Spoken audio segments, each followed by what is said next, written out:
నమస్కారం అండి.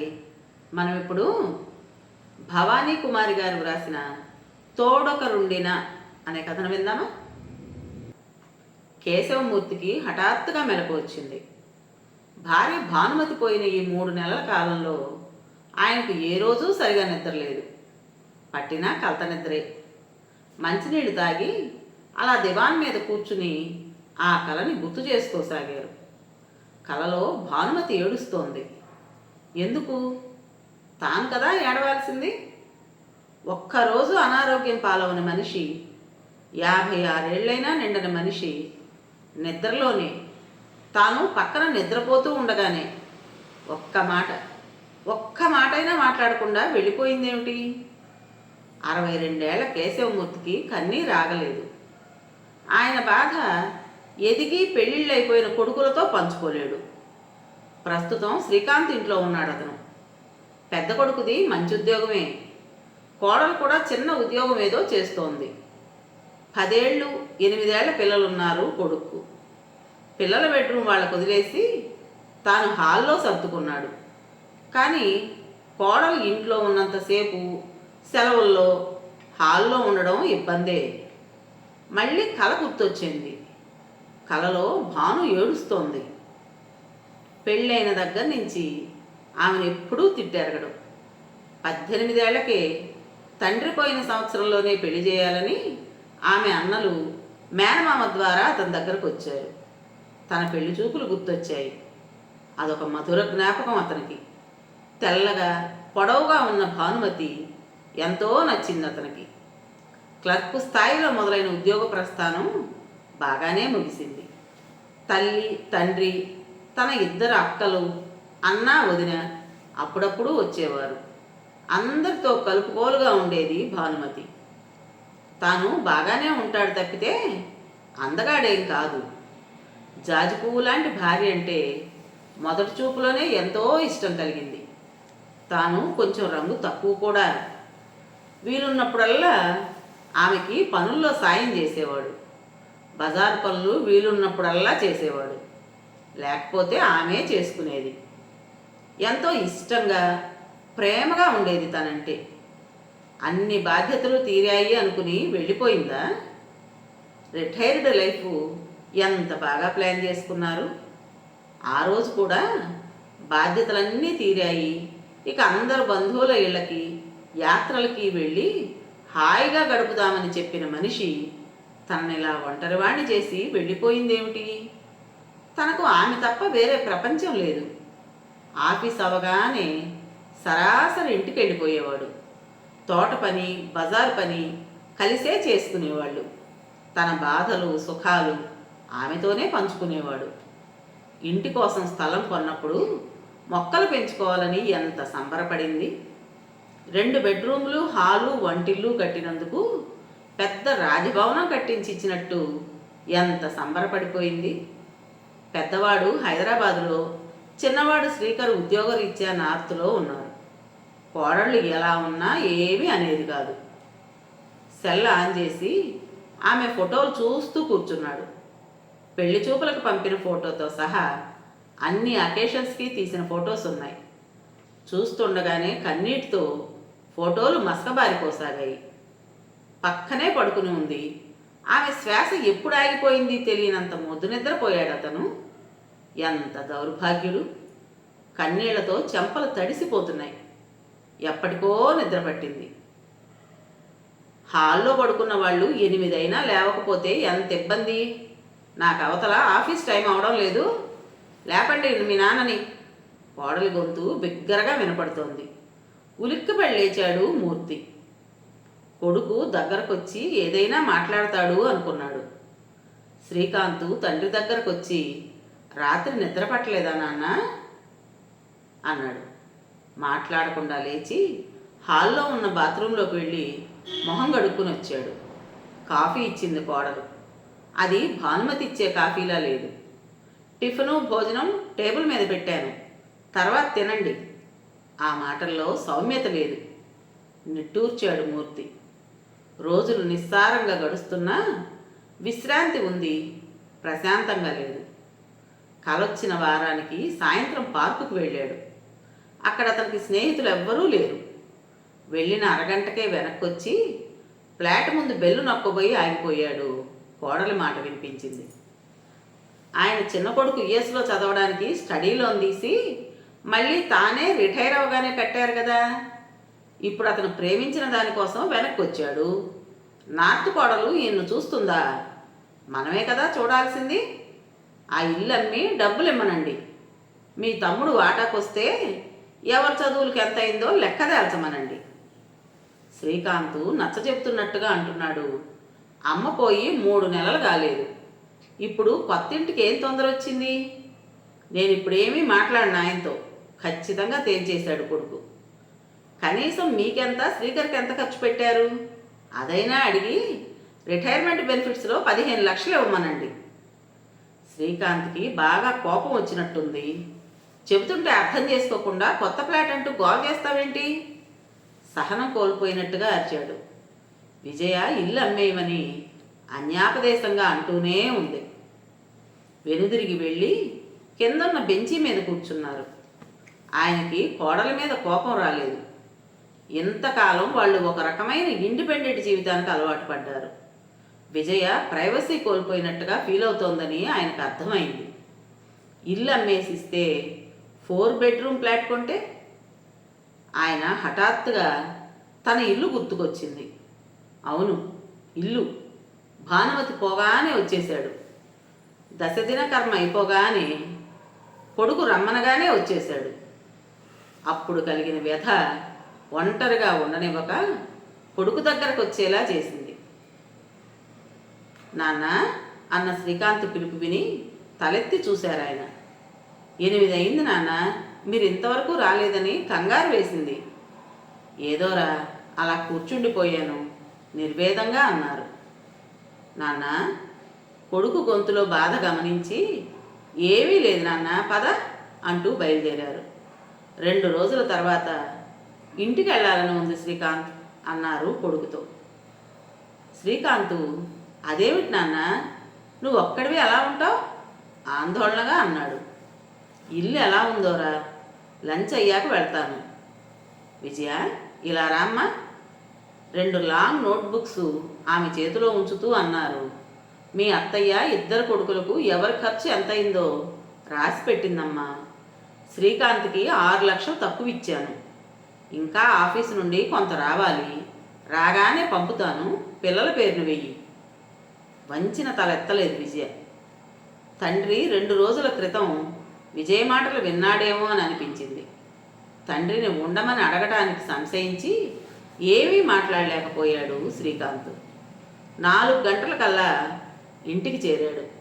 గేట్ తీసి లోపలికి అడుగు పెట్టగానే మనసంతా వేదనతో నిండిపోయింది. కళ్ళు నీటి పొరలు కమ్మి పరిసరాలు మసగ్గా కనిపించాయి. ఇంటి తలుపు తీసి భారమైన హృదయంతో లోపలికి వెళ్ళి అన్ని కిటికీలు తలుపులు తెరిచారు. ఆమె బీరువా తెరిచి ఆమె చీరల దొంతర చూశాడు. ఎంతో నీట్గా సర్దుకుందామె. ఒక చీర తీసి గుండెలకు హత్తుకొని వెల్లువలా వస్తున్న దుఃఖాన్ని ఆపుకోలేక నేల మీద పడి ఏడ్చాడు. కొంతసేపు అయ్యాక తేరుకుని వెనక పెరట్లోకి వెళ్ళాడు.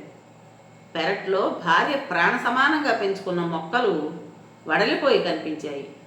పెద్ద మొక్కలైన మామిడి, సపోటా, నిమ్మ ప్రాణాలతో ఉన్నాయి. ఆమె ప్రాణమైన జాజి, మల్లె, విరజాజి, గులాబీ మొక్కలు వాడిపోయి ఉన్నాయి. పని మనిషి సాయమ్మకి ప్రతి నెలా జీతం పంపుతూనే ఉన్నాడు. ఫోన్లో అడిగితే ఆమె ఏవో కుంటి సాకులు చెప్పింది. మూర్తి ఆమెను ఏమీ అనలేదు. వెంటనే వచ్చి ఇల్లు క్లీన్ చేయమన్నాడు. ఆమె వచ్చేలోగా మొక్కల దాహార్తి తీరి జీవం పోసుకునేలా నీళ్లు పెట్టాడు. సాయమ్మతో ఇల్లు వాకిలి శుభ్రం చేయించి గిన్నెలు మళ్ళీ కడిగించి రోజు పనిలోకి రమ్మని చెప్పాడు. ఆమెని ఆయన ఏమీ అనలేదు. భానుమతికి ఇష్టమైన తోటను ఇంటిని వదిలేసి వెళ్ళిపోయిన తాను పరాయి మనిషిని ఏమనగలడు? ఆ రాత్రి బాగా అలసిపోయాడేమో. పని మనిషి వచ్చి తలుపు తట్టేదాకా మెలకువ రాలేదు. టిఫిన్ బయట చేసి పచారీ సామాన్లు, కూరగాయలు కొన్ని తెచ్చుకుని వంట చేశాడు. మనసులో చెప్పలేని దిగులు. మాటి మాటికి భానుమతి, ఆమె మాటలే గుర్తు రాసాగాయి. మనసు కూడ తీసుకుంటూ నెమ్మదిగా వంట ముగించాడు. 2 గంటలప్పుడు భోజనానికి కూర్చున్నాడు. ఒంటరిగా కూర్చుని గొంతులో దుఃఖం గూడు కట్టుకుని ముద్ద మింగుడు పడలేదు. కాస్త అన్నం తిని లేచాడు. హాల్లో వాలు కుర్చీలో కూర్చుని కళ్ళు మూసుకున్నాడు. అలా నిస్సారంగా 10 రోజులు గడిచాయి. రోజు వంట చేసుకుంటున్నా తినలేకపోయేవాడు. ఆ రోజు అలాగే ఏదో తిన్నాననిపించి వాలు కుర్చీలో కూర్చున్నాడు. అమ్మా అంటూ ఆగకుండా ఎవరో పిలుస్తున్నారు. చిన్నపిల్లాడి గొంతులా ఉంది. లేచి తలుపు తీశాడు. ఎదురుగా 7 ఏళ్ళు ఉంటాయేమో, మాసిన దుస్తులు, దీనంగా నిలబడి ఉన్నాడు. ఆకలేస్తోంది అయ్యగారు, కొంచెం అన్నం పెట్టండి. లోతుకుపోయిన కడుపుని చొక్కా ఎత్తి చూపించాడు. వాడి వైపు ఒక్క నిమిషం చూసి ఉండు అంటూ ఒక కాటన్ టవలు సోపు ఇచ్చి కాళ్ళు చేతులు శుభ్రంగా కడుక్కునిరా అని చెప్పి పెరట్లోకి వెళ్ళి అరటాకు పోసుకుని వచ్చి హాల్లో వేసి రా కూర్చో అన్నాడు. వండిన అన్నం ఆకు మీద వేసి తాను కొనుక్కొచ్చిన టమాటో పచ్చడి, నెయ్యి వేశాడు.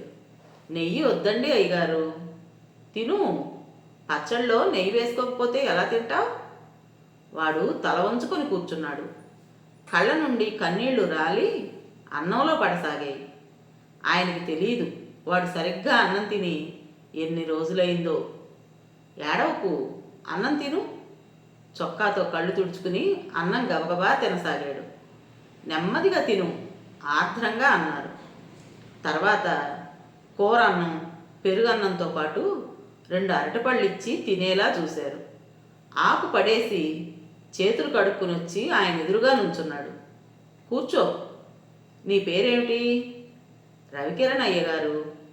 వాడు చెప్పిన దాన్ని బట్టి పట్టపగలు తాగొచ్చిన తండ్రితో తల్లి గొడవ పడింది. అతను తోసిన తోపుకి రోటి మీద పడి ప్రాణాలు పోగొట్టుకుంది. పోలీసుల భయంతో పారిపోయిన తండ్రి తిరిగి రాలేదు. 6 నెలలుగా వాడిని ఆదుకునేవాళ్ళు లేక, అడుక్కు తినలేక యాతన పడుతున్నాడు.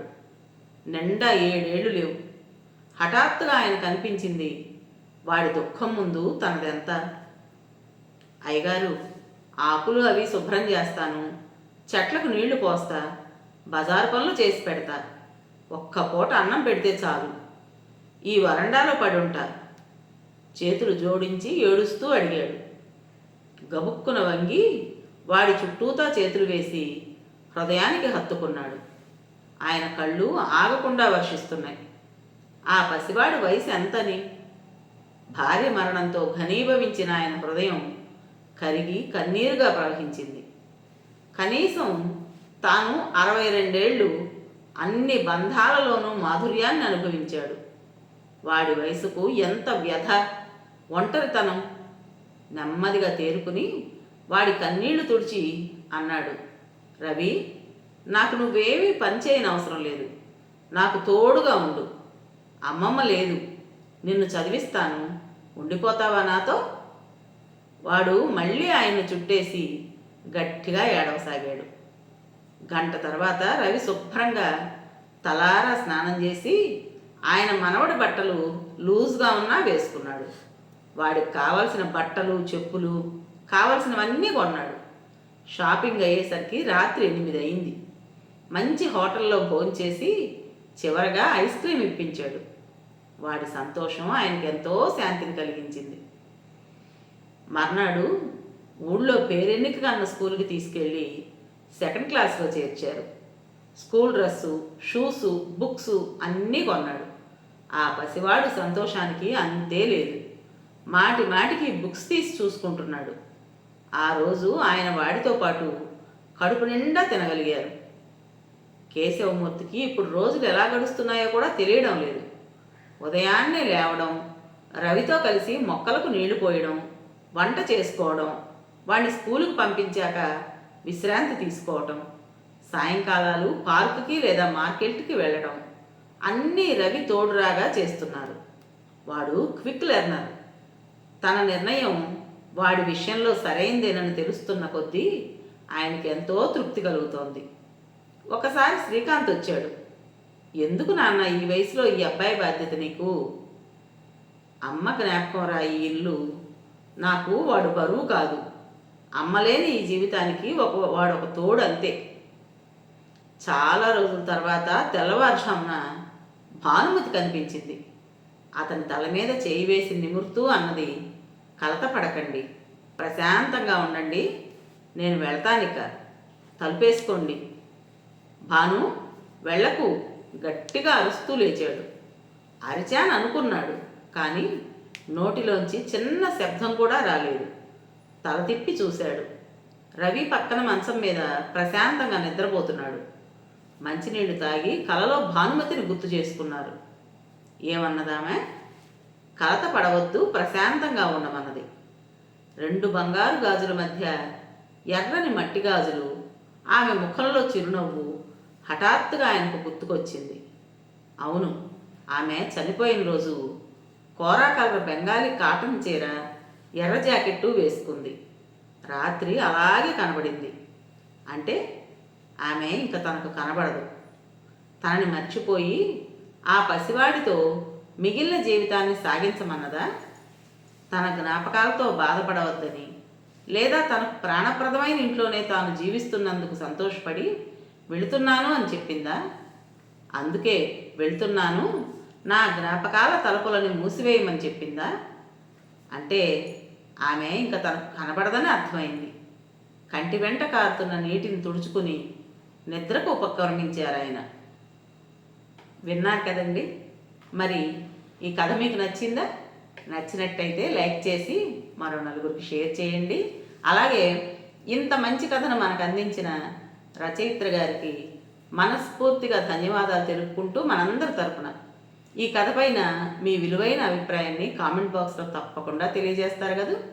మరి ఇటువంటి మంచి మంచి కథల కోసం కొత్త వాళ్ళు మన ఛానల్ని తప్పకుండా సబ్స్క్రైబ్ చేసుకోండి. రేపు మరో మంచి కథతో మీ ముందుకు వస్తాను. అప్పటి వరకు ఉంటానండి.